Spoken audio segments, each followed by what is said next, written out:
اعوذ باللہ من الشیطان الرجیم بسم اللہ الرحمن الرحیم عزیز طلباء و طالبات السلام علیکم۔ آج اگست کی 20 تاریخ ہے 2020 درجہ 12ویں کے لیے آج جو ہمارا موضوع ہے مرزا غالب، مولانا الطاف حسین حالی نے اس کو لکھا ہے، یہ غالب کی سوانح عمری ہے۔ تو اس موضوع کے حوالے سے آج ہمارا لیکچر نمبر 6 ہے، میں پڑھتا ہوں، آپ دھیان رکھنا۔ باوجود یہ کہ مرزا کی آمدنی اور مقدور بہت کم تھا، مرزا کی آمدنی اگرچہ اب بہت کم تھی، اس کی آمدنی کم تھی، اور اس کا مقدور یعنی کہ اس کی ہمت نے بھی جواب دیا تھا، تو اس کو اتنی سخت اور طاقت بھی نہ رہی تھی، جسمانی کمزوری بھی تھی اور مالی کمزوری بھی تھی، مگر خودداری اور حفظ و وضع کو وہ کبھی ہاتھ سے نہ جانے دیتے تھے۔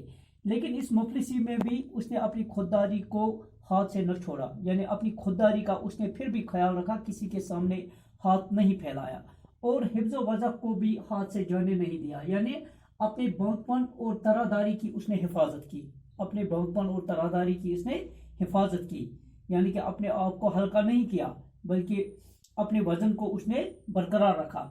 شہر کے امراء و عمائد سے برابر ملاقات تھی، جو شہر کے امیر لوگ تھے، امراء امیر کی جمع، و عمائد سے امید کی جمع، امید سے مراد ہے معززین، جو شہر کے معززین تھے، جو شہر کے امیر لوگ تھے، برابر غالب کی ملاقات ان سے رہتی تھی۔ کبھی بازار میں بغیر پالکی یا ہوادار کے نہیں نکلتے تھے، وہ کبھی سواری کے بغیر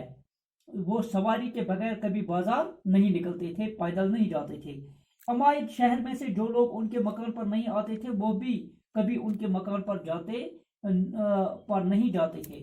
جو معززین، جو شہر کے مشہور لوگ، جو معززین تھے، جو ان میں سے غالب کے مکان پر نہیں آتا تھا، غالب کے گھر نہیں آتا تھا، اور غالب بھی ان کے مکان پر کبھی نہیں جاتا تھا، یعنی اپنے حفظ و وضع اور اپنی خودداری کا خیال رکھتے تھے۔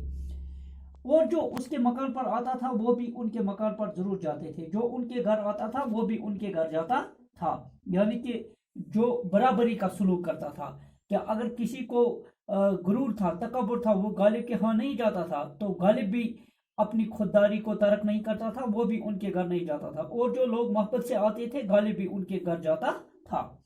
ایک روز کسی سے مل کر نواب مصطفیٰ خان مرحوم کے مکان پر آئے۔ ایک دن غالب کسی سے مل کر نواب مصطفیٰ خان مرحوم کے مکان پر آئے، میں بھی اس وقت وہاں موجود تھا۔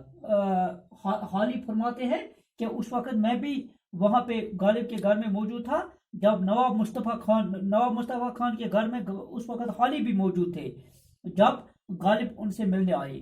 نواب صاحب نے غالب سے پوچھا، آپ مکان سے سیدھے یہیں آئے ہیں یا کہیں اور بھی جانا ہوا تھا؟ آپ اپنے گھر سے یہاں آئے ہیں یا کہیں اور بھی جانا ہوا، یا کہیں اور سے بھی ہو کے آئے؟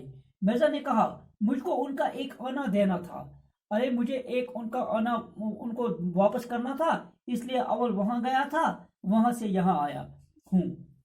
مجھے ایک دوست کو ایک آنا واپس کرنا تھا، لہذا میں پہلے اس سے ملا اور بعد میں آپ کے گھر پہ آیا ہوں۔ ایک دن دیوان فضل اللہ خان مرحوم جو اس کا دوست تھا، چرٹ میں سوار مرزا کے مکان کے پاس سے بغیر ملے نکل گئے، کہ وہ چرٹ میں سوار، چرٹ سے مراد ہے ایک قسم کا ٹانگا، ایک ٹانگے میں اس کا دوست سوار تھا جس کا نام تھا دیوان فضل اللہ، اور جب وہ غالب کے مکان سے گزرے، لیکن وہ غالب کے مکان پر نہیں گئے، غالب سے نہیں ملے۔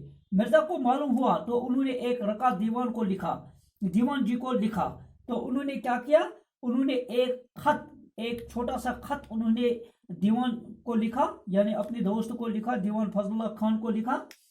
مضمون یہ ہے کہ اس میں اس نے کیا لکھا تھا، آج مجھ کو اس قدر ندامت ہوئی ہے، مجھے اس قدر آج ندامت ہوئی کہ شرم کے مارے زمین میں گڑا جاتا ہوں، کہ مجھے اتنی شرم آ رہی ہے کہ میں زمین میں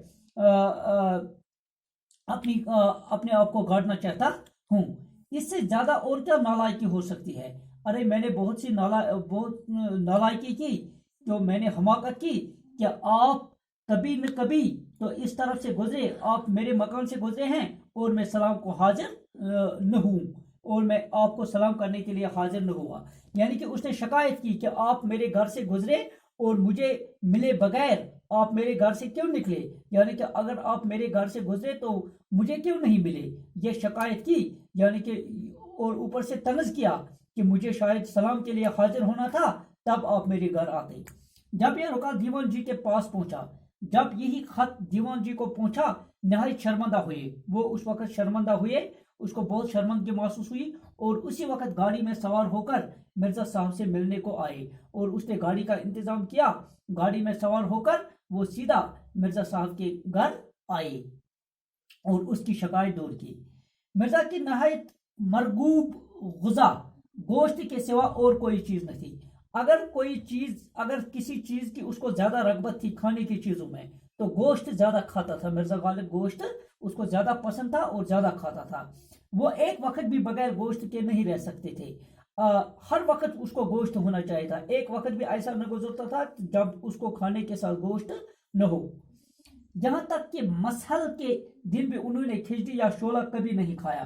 انہوں نے نہ شولہ کھایا نہ کھچڑی. حالانکہ مسحل جب اس کو اسہال تھا, جب اس کو جس کو ہم ڈیہائیڈریشن بولتے تھے, جب وہ مسحل کی دوا کھاتا تھا, اسہال کی دوا جب کھاتا تھا, ان دنوں بھی وہ گوشت کھانے سے پرہیز نہیں کرتا تھا. کبھی اس نے کھچڑی نہیں کھائی یا شولہ نہیں کھایا, بلکہ اس وقت بھی اس کو گوشت ہی اس کی مرغوب غذا تھی. آخر میں ان کی خوراک بہت کم ہو گئی تھی. اور جب اس کا آخری پڑاؤ تھا زندگی کا تو اس کی غذا بہت کم ہوئی کیونکہ کمزور ہو چکا تھا. صبح کو وہ اکثر شیرہ بادام پیتے تھے. بادام کا شیرہ وہ صبح سویرے پیتے تھے. جن کو کھانا ان کے لیے گھر میں سے آتا تھا. گھر میں سے جن کا کھانا گھر سے آتا تھا اس میں صرف پاؤ سیر گوشت کا قورمہ ہوتا تھا. اس میں ایک پاؤ یا ایک سیر گوشت کا قورمہ ہوتا تھا. یعنی کہ وہ گوشت جس کو زیادہ یہ پکایا جاتا ہے اور اس کا وہ رس وغیرہ اس کو قورمہ بولتے ہیں. ایک پیالے میں بوٹیاں کچھ روٹیاں ہوتی تھی, دوسرے میں لاب یا شوربہ اور ایک میں رس وغیرہ ہوتا تھا. ایک پیالی میں ایک پھلکے کا چھلکا شوربے میں ڈوبا ہوا. ایک پیالے میں ایک پھلکا روٹی کا ہوتا تھا اور وہ رس میں ڈوبا ہوا ہوتا. ایک پیالی میں کبھی کبھی ایک انڈے کی زردی. ایک پیالے میں انڈے کی زردی ہوتی تھی جس کو ہم کشمیر میں زون بولتے ہیں. ایک اور پیالی میں 2-3 پیسا بر دہی اور ایک میں دہی ہوتی تھی. اور شام کو کسی قدر شامی کباب بھی کھاتے تھے. بس اس سے زیادہ ان کی خوراک اور کچھ نہ تھی. اتنا کھاتا تھا اخیر عمر میں. ورنہ جوانی میں اور جوانی کے بعد کا بھی جو زمانہ تھا اس میں غالب اچھا خاصا کھاتا پیتا تھا, لیکن اخیر عمر میں ان کی غذا کم ہوئی تھی. تو اس طرح سے پیارے بچوں آج ہمارا لیکچر نمبر 6 مکمل ہوا مرزا غالب کے حوالے سے, اور انشاءاللہ اللہ نے چاہا کل ہم اسی موضوع پر بات کریں گے. وہ ہمارا لیکچر نمبر 7 ہوگا. باقی وسلام.